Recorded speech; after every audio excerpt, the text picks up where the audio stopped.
Astro సిండికేట్లో మీ personal and business promotions కోసం కింది నెంబర్కు కాంటాక్ట్ చేయండి.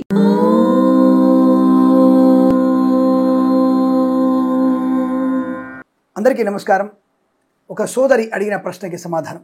గురువుగారు, డెలివరీ అయిన తర్వాత 21వ తేదీ నామకరణం చేస్తుంటారు కదా, మరి ఆ నామకరణం వరకు కొంతమందికి ఋతుస్రావం జరుగుతూనే ఉంటుంది, ఇది దోషం అవుతుందా అని అడిగారు. కాబట్టి మంచిదే, ప్రశ్న మంచిది, చాలామంది తెలిసే ప్రశ్న ఉండొచ్చు. అమ్మ గుర్తుపెట్టుకోండి, నామకరణం అనేది 11 రోజు జరుగుతుంది. 11వ రోజే నామకరణం చేసేయాలి. 10 రాత్రులు అయిన తర్వాత మీ పురుడు 10 రాత్రులు ఉంటుంది. 10 రాత్రుల తర్వాత మీకు ఋతుస్రావమైనా దానికి దోషము లేదు. 11వ రోజు నామకరణం. 21 రోజు వరకు కూడా కొంతమందికి మరి ఋతుస్రావం జరుగుతూ ఉంటుంది, కాబట్టి దానికి ఎటువంటి దోషం లేదమ్మా. 4 రోజులు అంటే నెలసరి 4 రోజుల దీక్ష. ఇటువంటి పురుడు లాంటిది 10 రాత్రుల దీక్ష. పురుడు అనేది 10 రాత్రుల దీక్ష. ఆ తదుపరి మీకు నామకరణం చేసుకున్న తర్వాత మీకు 21 రోజు డోలారోహణం అంటే ఊయల్లో వేసిన ఎటువంటి దోషం లేదమ్మా. పుణ్యవాచన శుద్ధి కార్యక్రమం ఉంటుంది. తప్పకుండా మీకు అనుకూలవంతమైన శుభయోగాలు ఉంటాయి. దానివల్ల మీకు ఎటువంటి నష్టం కలగదు. కాకపోతే 10 రాత్రులు అయిపోగానే 11వ రోజు పురుడు పుణ్యవాచన చేసి అదే రోజు నామకరణం చేస్తారు. అదే రోజు నామకరణం చేయాలి. అయితే ఆ రోజు కుటుంబ సభ్యులు మాత్రమే నామకరణం చేసుకుంటారు. పేరు పెట్టడం అనేది 21వ రోజు ఊయల కార్యక్రమం. తొట్లల్లో వేస్తానంటారు. అమ్మాయి బావికి వెళ్ళడం, నీళ్లు తోడడం, కొన్ని ఆచార వ్యవహారాలు ఉంటాయి. అంటే బావికి వెళ్ళి నీళ్లు తోడడం అంటే ఏమిటి?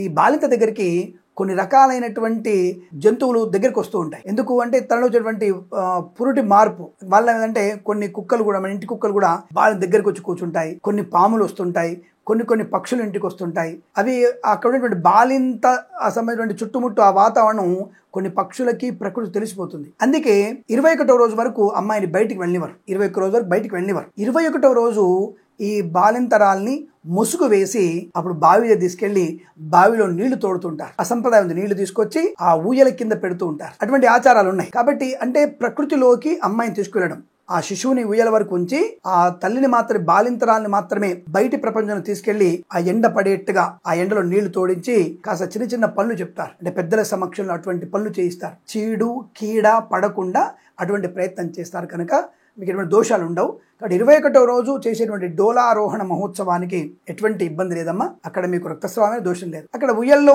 పిల్లవాడిని వేయడమే వేడుక. ఉయ్యల్లో వేసి ఆడపడుచులు ఉంటారు కదా, కింది నుంచి అందుకొని ఉయ్యల పైనుంచి ఒకళ్ళు ఇచ్చి లక్ష్మీదేవిని ఇచ్చాను, లేతే పరమేశ్వరుని ఇచ్చాను, వెంకటేశ్వర స్వామిని తీసుకున్నాను, లేతే లక్ష్మమ్మవారిని ఇచ్చాను, దుర్గమ్మవారిని తీసుకున్నాను అని వాళ్ళు ఒక వేడుకలాగా ఆడుకుంటారు. బొమ్మలు పెడుతుంటారు, ఆడపిల్లని బాలింతరాలను ఏడిపిస్తుంటారు.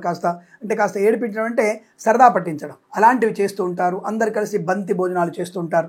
ఎంత వేడుకంటే అప్పుడు అమ్మాయి తన దృష్టి అందరి మీద పడుతుంది. అంతవరకు ఆ పిల్లకి పసుపు రాసి అనేక రకాల స్నానాలు చేయించి వేడివేడి నీళ్ళలో వావిలాకులు వేసి వావిలాకుల్ని బాగా మరిగించి అటువంటి నీళ్ళతో వేడివేడి నీళ్ళతో స్నానం పోయిస్తారు. అమ్మాయికి నడుంకట్టు గట్టి కడతారు. మళ్ళీ పుట్ట రాకుండా ఉండడానికి నడుంకట్టు గట్టి కడతారు. ఎన్నో జాగ్రత్తలు తీసుకుంటారు.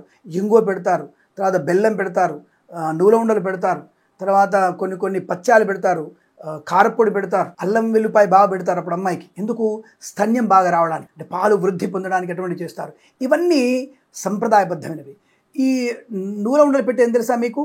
రక్తస్రావం ఎక్కువగా రాకుండా ఉండడానికి, రక్తస్రావం తగ్గిపోవడానికి. అలాగే వెల్లుల్లి కూడా రక్తస్రావం కట్టుబట్టడానికి, తర్వాత మంచి బలమైనటువంటి బొక్కల బలం పెరగడానికి, వృద్ధి పొందడానికి అనేక రకాలు ఉంటాయి. ఆడవాళ్ళు, మన పెద్దవాళ్ళు చేసినటువంటి ఈ పథ్యము, ఈ అల్లం వెల్లుల్లిపాయ పెట్టడము, ఇవన్నీ చాలా విశేషమైనటువంటి ఆయుర్వేద పద్ధతి. ఇవన్నీ కూడా వాము పెడతారు, బాగా వేడివేడి అన్నంలో కారం కలిపి పెడతారు, వామన్నం పెడతారు, సంథింగ్ డిఫరెంట్ పథ్యాలు చేస్తుంటారు వాళ్ళు. ఇవన్నీ కూడా మనకి ఆ శిశువుకి, ఆ తల్లికి ఆరోగ్యవంతమైన శుభలక్షణం కోసం చేసేటువంటి పనులు ఇవన్నీ కొత్తగా ఉన్నటువంటి వ్యక్తులు కొట్టి పడేస్తారు. నడుం కట్టేంటి, చెవుల కట్టేంటి అని కొట్టి పడేస్తారు.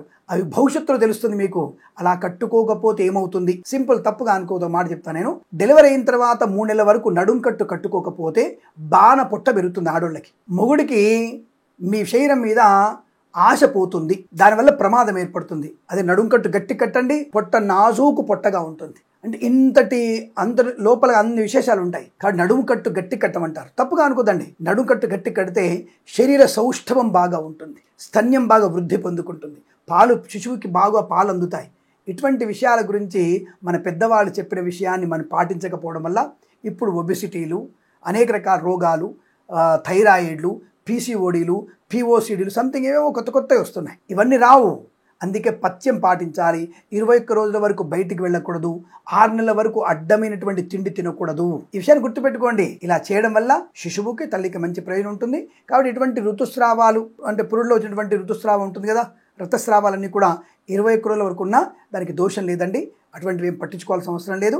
11వ రోజే పురుడి పుణ్యవాచన పూజ జరుగుతుంది, నామకరణం జరుగుతుంది. కాబట్టి ఇవన్నీ కూడా మీరు ప్రశాంతంగా హాయిగా ఆనందంగా చేసుకోవచ్చును. ఎటువంటి ఇబ్బంది లేదు. శుభమస్తు, అఖండ ఐశ్వర్యమస్తు, ఆనంద సిద్ధిరస్తు. ఇటువంటి విషయాల గురించి మీరు తప్పకుండా మన ఛానల్ని సబ్స్క్రైబ్ చేయాలి. మరొక 100 మంది చేత సబ్స్క్రైబ్ చేయించాలని కోరుకుంటూ ప్రేమతో మీ కిరణ్ శర్మ.